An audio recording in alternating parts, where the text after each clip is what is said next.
আপনারা রাগ করেন আর যাই করেন, আমাকে আপনাদের সামনেই আসতে হবে, আপনারাই আমার বৈধতা।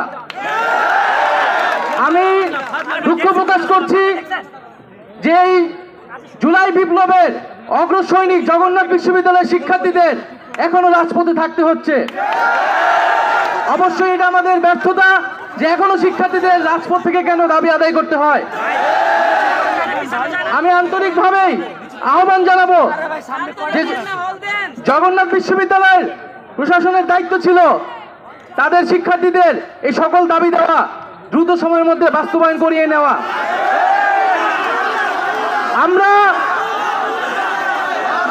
আমরা জানি যে জগন্নাথ বিশ্ববিদ্যালয় দীর্ঘদিন ধরে তাদের যে প্রাণের দাবি, যে তাদের যে হল নির্মাণ এবং তাদের নতুন ক্যাম্পাস, দ্বিতীয় ক্যাম্পাস, সেই ক্যাম্পাসের জন্য তারা দীর্ঘদিন ধরে কথা বলে আসছে। এবং আমাদের যখন একনেক মিটিং এবং ক্যাবিনেট মিটিংয়েও সেই স্থায়ী ক্যাম্পাস কেরানীগঞ্জে সেটা নিয়ে কিন্তু আলোচনা হয়েছিল এবং আমরা তখন কিন্তু স্পষ্টভাবে বলেছিলাম যে এটা তাদেরকে তাদের যে সম্পূর্ণ যে নতুন জায়গা বরাদ্দ করা হয়েছিল দ্বিতীয় ক্যাম্পাসের জন্য, সেটাকে সম্পূর্ণভাবে কোনো 1 ইঞ্চি জমিও সেখান থেকে কমানো যাবে না। এবং তারা দীর্ঘদিন ধরে ঢাকার মধ্যে একটা বিশ্ববিদ্যালয়, কিন্তু তারা কোনো হল ছাড়াই অনেক কষ্টের মধ্য দিয়ে তাদেরকে কিন্তু তাদের ছাত্র জীবন পার করতে হয়েছে। এবং আমি এই প্রতিটি ঘটনা জানি, কারণ আমার পরিবারের একজন সদস্য জগন্নাথ বিশ্ববিদ্যালয়ের বর্তমান শিক্ষার্থী। এবং তারপর আমি দুঃখ প্রকাশ করছি যে এইখানে এসে আপনাদের কাছে আসতে হয়েছে এবং আপনাদেরকে যথাযথ সম্মান দেওয়া হয়নি। এবং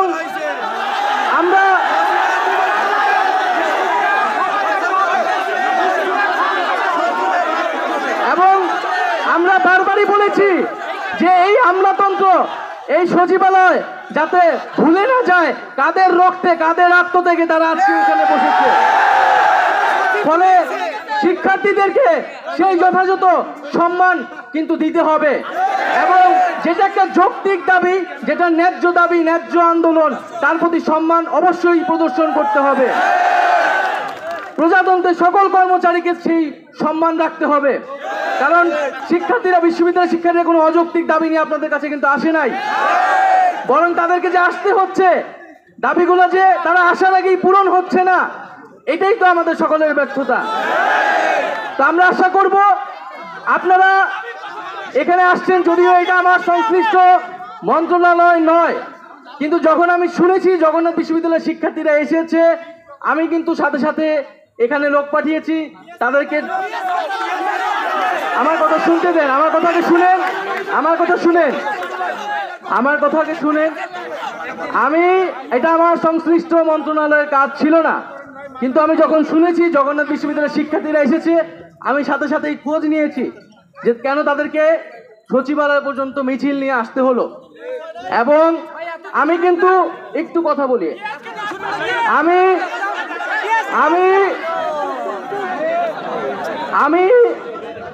আমি কিন্তু এখানে আপনাদের দাবি পূরণ করার থেকে, আপনারা যে দাবি শিক্ষা মন্ত্রণালয় বরাবর আপনাদের দাবিটা ছিল বা অভিযোগটা ছিল, এ কারণে কিন্তু আমি আসা সত্ত্বেও শিক্ষা মন্ত্রণালয়ে যে নতুন প্রতিমন্ত্রী হয়েছে আমি তাকে নিয়ে এসেছি এবং তিনি অসুস্থ এবং নতুন আজকে দায়িত্বপ্রাপ্ত হওয়া সত্ত্বেও তিনি আপনাদের সামনে এসে উপস্থিত হয়েছে এবং তার আজকে প্রথম দায়িত্বের প্রথম কাজটি হয়েছে জগন্নাথ বিশ্ববিদ্যালয়ের সামনে দাঁড়িয়ে তার যে দাবি দেওয়ার কথা প্রতিশ্রুতি দিয়ে দেওয়া।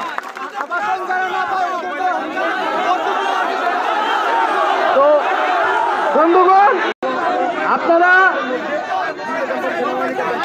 আপনাদের যে দাবিগুলা ইউজিসির প্রকল্পে যুক্ত করা, পাইলট প্রজেক্টে যুক্ত করা এবং আপনাদের ঠিকাদারির বিষয়টা আপনারা বলছেন আপনারা সেনাবাহিনীকে দিতে হবে, আমরা অবশ্যই আপনারা যে দাবিগুলো করছেন সেইগুলোকে আমরা পূরণ করব। এবং আপনারা তো নিশ্চয়ই বুঝেন যে হল নিশ্চয়ই 3 দিনে করে দেওয়া সম্ভব না, বুঝেন, কিন্তু 3 দিনে আমরা কি দায়িত্বটা হস্তান্তর করতে পারবো? এটুকু বুঝেন। তাইলে সেই সময়টা আমাদের দিতে হবে। আরেকটা বিষয় ভাইয়েরা শুনেন, একটা কথা শুনেন। এখন আপনারা এইভাবে যেভাবে বলতেছেন, সমাবেশের ভিতরেই কিন্তু আপনাদের কথাটা স্পষ্টভাবে বোঝা যাচ্ছে না। আপনাদের সাথে একটু বসতে হবে, বসে আপনাদের কথাটা এক্স্যাক্টলি বলতে হবে এবং আমাদের জায়গা থেকে আমরা এক্স্যাক্টলি বলবো।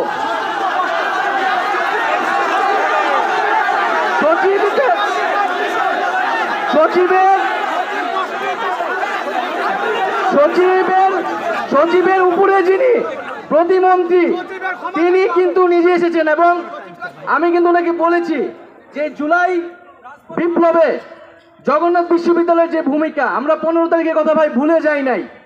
ঢাকা বিশ্ববিদ্যালয়ে 15 জুলাই জগন্নাথ বিশ্ববিদ্যালয়ের শিক্ষার্থীদের উপর যেভাবে হামলা করা হয়েছিল এবং পরবর্তীতে প্রত্যেকটা দিনে ব্লকেট কর্মসূচি থেকে শাটডাউন কর্মসূচি পর্যন্ত এবং জগন্নাথ বিশ্ববিদ্যালয়ের শিক্ষার্থীরা যে শহীদ হয়েছে, এই কোনো কথাই ভাই আমরা ভুলে যাই নাই।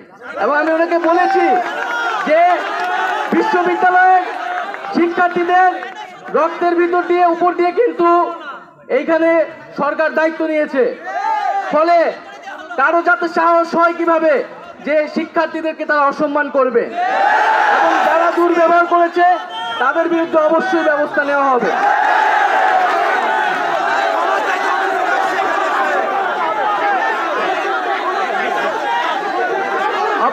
অবশ্যই সে তার কৃতকর্মের জন্য দুঃখ প্রকাশ করবে, ক্ষমা চাবে।